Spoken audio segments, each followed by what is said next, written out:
بسم الله والصلاة والسلام على رسول الله. نرحب بكم مشتركاتي الكريمات، ان شاء الله تكونوا كامل بخير. انتم تشوفوا في هذا الفيديو اليوم حبوباتي، عندنا الفيديو تاع نهار اليوم تفصيل وخياطة قندورة قطيفة جاية ستيل كول باطون. الموديل هنايا سامبل وعراسي وخفيف. انا الكليونت نتاعي جابت لي 2 مترات ونص قطيفه رويال، راح نحولها هنايا البنات الحاشيه كيما موالفين، الحاشيه نتاع القماش، وراح نثنيها على 2 ونبداو التفصيل على الورق. هنا البنات التفصيل نتاعها راح نديروه على الورق، تبعوا كامل الخطوات باه تنجحوا في التفصيل نتاعها. وهنا البنات رايحين نخدموا باترون اساس على الورق بنفس الخطوات اللي مالفين نخدموها، ونديروا له بعض التعديلات باه نخرجوا موديل نهار اليوم. نتخيلوه بلي هاو جاي القماش بهذه الطريقه. انا هنا البنات راح هنا العرض وهنا طول القماش، راح نثنيه على 2 بهذه الطريقه. هنا راح نزيدو هنا ثنينيه مره، ونزيد نثنيه للمره الثانيه بهذه الطريقه.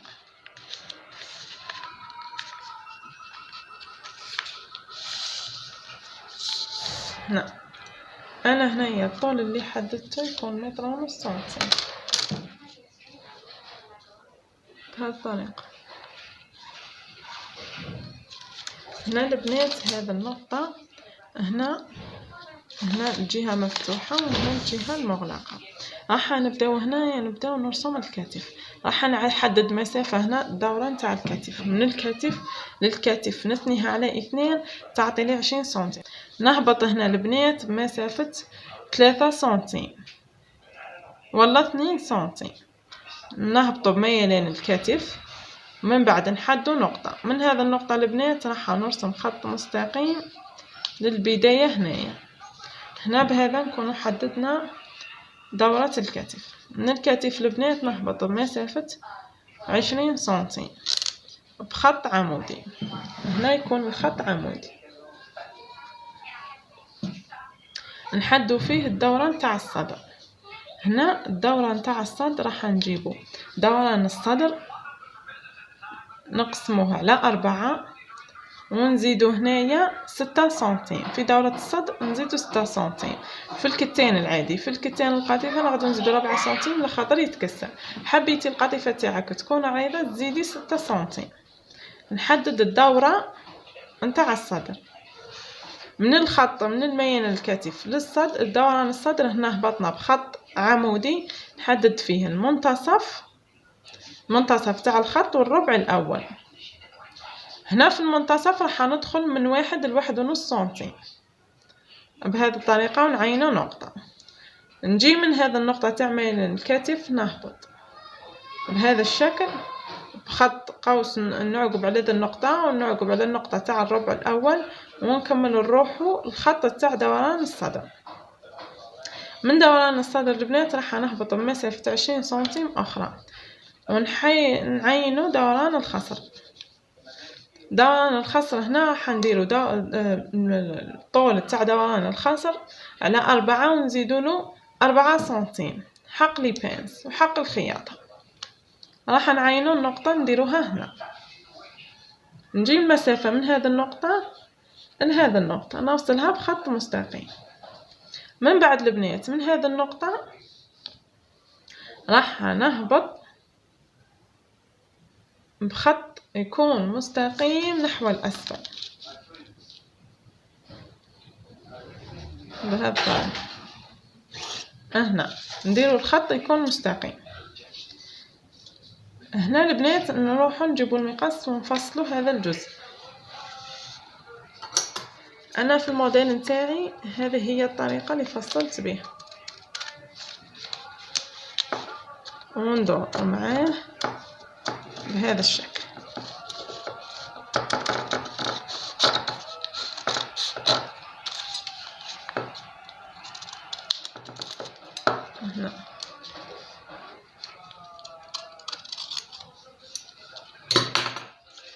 هنا البنات هذا القطع اللي فضلوا لي راح نستعملهم في التبطين، نستعملهم في الأكمام. هنا نثني على 2 بهذه الطريقة في هذه النقطة راح نخدمو هنايا الأكمام. بعد ما كملنا هنا البنات جزء التفصيل رايحين نعاودو نوليو لهنا القطعة نتاع القماش. انا جبت احد القطع تاع القماش، راح ننزل هنايا البنات مسافة 10 سنتيم من خط الكتف نحو الاسفل، وندير نقاط نرسم خط مستقيم نحدد فيه المسافة هذه، نحيو 10 سنتيم نحو الاسفل، نرسم القطعة المستقيمة البنات. من بعد راح نجيب المقص ونتبع هذا الخط. من بعد البنات راح نجيب شريط القياس نحدد مسافة 13 سنتيم ونعينه نقطة. من هذه النقطة رايحة ننزل بمسافة 15 سنتيم نحو الأسفل ونعينه نقطة ثانية. هذه النقطة الثانية البنات هي نقطة الارتكاز والله البداية تاع البنسة. راح ندخل بمسافة 10 سنتيم ونعين نقطة تقاطع. من هذه النقطة البنات راح نوصلها بالنقطة الأولى بهذه الطريقة اللي يعني ندير فيها. نكمل نهبط من النقطة الثانية على مسافة 26 سنتيم نحو الأسفل ونعين نقطة ثالثة تكون العمق نتاعها 10 سنتيم كيما النقطة الثانية. نكمل نرسم الخط المستقيم ونعين فيه المنتصف نتاع القطعة، نديرو نقطة ونخرج من هذا النقطة ب1.5 سنتيم في كلا الطرفين ونرسم المعين نتاع البنسة. من بعد هنا البنات نعاود نطلع للنقطة الأولى ونخرج ب1.5 سنتيم في كلا الطرفين ونوصلها مع البداية نتاع البنسة أو نقطة الارتكاز بهذا الشكل. نجيب المقاس البنات راح نتبع الحدود تاع البنسة اللي كنت رسمتها بالشكل اللي راني نخدم بيه.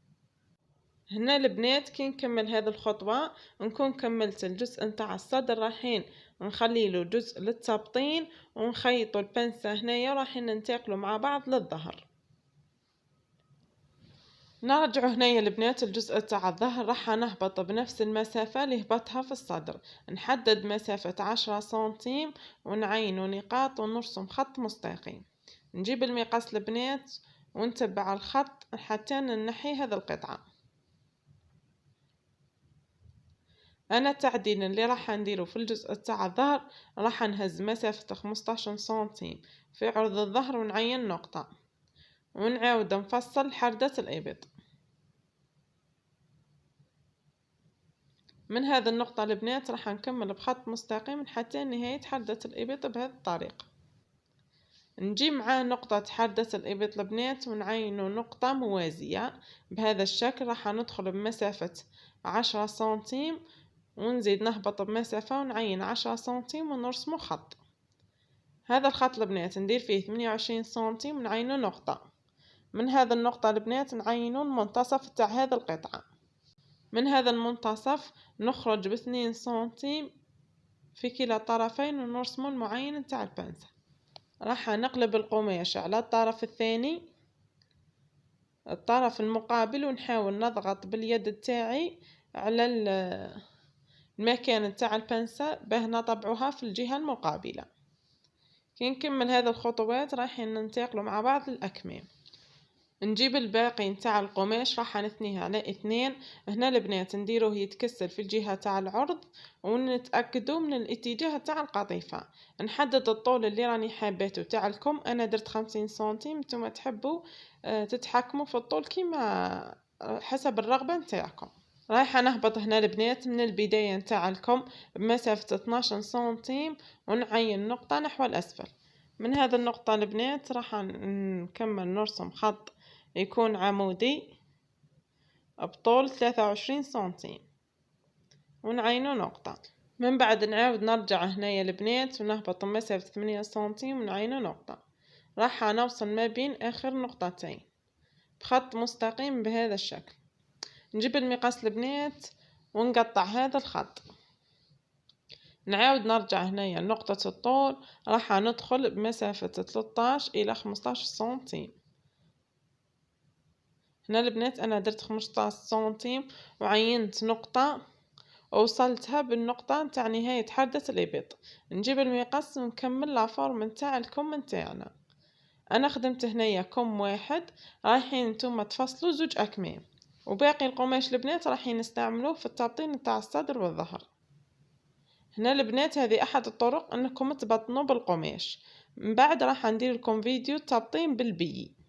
اما هنايا البنات رايحين ننتقلوا للجزء تاع الخياطه. انا جبت القطعه تاع الجزء الامامي، خيطت جزء التبطين، وقبل ما نبطن هنا البنات خدمت البنسة الاولى والبنسة الثانية، خيطتهم من حتين، طلعت على الخط تاع الصدر ودرت لهم الزيغزاغ، واللي عندها سورجي دير بالسورجي. هنا البنات لا فورم تاع الصدر هنايا ما خليتهاش كيما فصلناها في الاول، درتها هنايا لا فورم قلب هنايا في المنتصف. كيفاه تشكلوا هاد لا فورم؟ راح نثنيو القماش على 2، نجي هنايا في الثانية تاع القماش نحسب مسافة 3 أصابع ونهبط وندير نقطة، من هذه النقطة نوصلها بخط مستقيم مع الحافن تاع حردة الإبط بهذا الشكل بنات. وفي العرض هنايا تاع الصدر البنات نقصت مسافة 2 أصابع، وعاودت رسمت نقطة، من هذه النقطة جبتها مع نهاية تاع حردة الإبط، وعاودت لا فورم تاع خط حردة الإبط. هنا كيما تعودنا في جزء التبطين حطيت الجزء نتاع القماش على الوجه، وخيط على مسافة 1 سنتيم مع لا فورم نتاع الصدر. هنا كيما خدمت هنا في الصدر انا نفس الطريقة طبقتها في الظهر خدمت البنسة الاولى والبنسة الثانية، ودرت الجزء نتاع التبطين هنايا في الجزء العلوي. هنا خليت نفس لا فورم اللي قصيناها في الاول. كي كملنا هنايا البنات الجزء تاع الظهر ننتقلوا هنايا للذراع والله الكم. هنا في الاكمام البنات في الجزء العلوي خيط مسافة 1 سنتيم بطيتين، هنا ثنيت كيما الكفة عادي في الجزء العلوي اللي رايحين نديروه بديل الكتف. هنا البنات انا مانيش راح ندير استيك، راح نخليه كفة سامبل. كيما خدمت في الكم هذا خدمت في الكم الثاني. من بعد هنايا رايحين نرجعوا الجزء نتاع الصدر ونرجعوا الجزء تاع التبطين للخلف بهذا الشكل بعد ما نكونوا كرونتينه هنايا البنات. ما تنساوش ديروا له كرونت على الحدود نتاعو باه كي تقلب لكم تبان لنا لا فورم نتاعو كامله. نجيو هنايا للنقطه نتاع حردة الابط نفتحها بهذا الشكل ونجيب الجزء تاع المونش. هنا البنات مع الخط اللي كنا كفينيه راح ندير الوجه نتاع المونش مع الوجه نتاع القاطفه تاع الصدر. هنا هذه البنات الحردة تاع الإبط في الجزء تاع الذراع نحطها مع الجزء حردة الإبط في جزء الصدر. هنا البنات نأكدوا بلي البداية مع البداية، ونخيط على مسافة 1 سنتيم حتى نخرج مع حردة الإبط. نقلب عليها الجزء تاع التبطين ونخيطه على مسافة 1 سنتيم في هذا الطرف والطرف المقابل. نخيطهم البنات ونوري لكم كيفاه تحصلنا على النتيجة. هنا بعد ما كملت الطرف الأول وزدت الطرف الثاني نتاع الكم رايحين نقلبوا الجزء تاع التبطين نحو الداخل، راح تخرج لي لا فورم نتاع الأكمام مفينية بهذا الشكل. بنفس الطريقة اللي خدمت لزقت فيها الأكمام مع الجزء الأمامي راح نلزق فيها الأكمام مع الجزء الخلفي، ونتأكد بلي الوجه نتاع القطيفة تاع الجزء الأمام فوق الوجه نتاع القطيفة الجزء الخلف، ونخيطهم على مسافة 1 سنتيم حتى نكمل حردة الإبط. هنا البنات بعد ما كملت الخياطة نتاعي راح نقلب الجزء نتاع التبطين باه نتحصلوا على هاد لا فورم. اما هنايا في القصة نتاع الصدر راح باه نثبت الجزء تاع التبطين نخيط ب1 سنتيم بعيدة على الحافة، في نفس الوقت نخيط 1 سنتيم على الجزء تاع الظهر. انا كي نكمل هذه الخطوات كامل راح نجي نهاية الكم البنات ونحط الطرف الاول على الطرف الثاني ونبدا نخيط على مسافة 1 سنتيم حتى نخرج للطول النهائي تاع القندورة، ونكمل نفيني القندورة هنا البنات وندير لها لي طراس على الخط تاع الصدر. وهذه هي النتيجة البنات درناها هنايا في المانكا. شوفوا لاغوب تاعنا اليوم كيف خرجت. هنا البنات القندورة خرجت تحفة، تجيبيه هي للعيد للمناسبات، عندك عرس حبيتي سهرة خفيفة تلبسيها، يعني خرجت من أروع ما يكون. هنا البنات شوفوني كيف خدمتها وكيف فينيتها. هنا البنات تقدروا الأكمام نتاوعها تطلعوهم شوية نحو الرقبة، تقدروا تهبطوهم كيما راهم. هنا البنات انا لي طراس درتو على حساب الرغبه نتاع الزبونه نتاعي. ان شاء الله البنات يكون الفيديو تاع نهار اليوم مفهوم وسهل، واللي حبت تطبقه وتجرب تخدم هذا الموديل يجيها سهل وتنجح فيه. ما تنساوش البنات تدعموني باللايك والاشتراك في القناه، اللي مازالت ما اشتركتش في القناه تشترك وتفعل الجرس باه يوصلها كل جديد فيديوهاتي. وما تنساونيش البنات بخالص الدعاء نتاعكم وتعليقاتكم الجميله. اترككم في رعايه الله وحفظه، إلى الملتقى في فيديو قادم إن شاء الله.